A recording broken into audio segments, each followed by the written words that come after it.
ഇത് കണ്ടു കഴിയുമ്പോൾ ഇതിന് മുന്നേ ചെയ്തുകൊണ്ടിരുന്നത് വെറും അബദ്ധമായിരുന്നു എന്ന് തോന്നുന്നവർ മാത്രം വീഡിയോ സേവ് ചെയ്താൽ മതി കേട്ടോ. അപ്പോൾ കുറച്ച് വെളിച്ചെണ്ണ ഒഴിച്ച് ചൂടായ ചട്ടിയിലേക്ക് കുറച്ച് സ്പൈസസ് ഇട്ട് കൊടുക്കാം.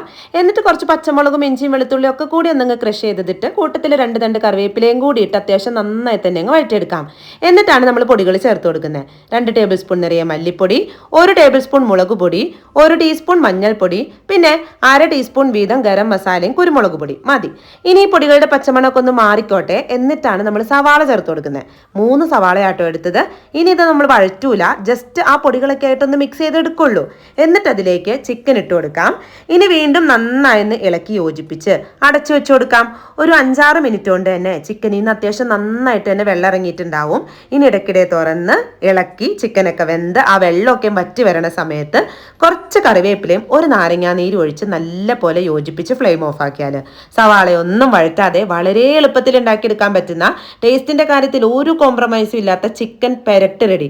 അപ്പം എങ്ങനെയാ, വീഡിയോ സേവ് ചെയ്യല്ലേ?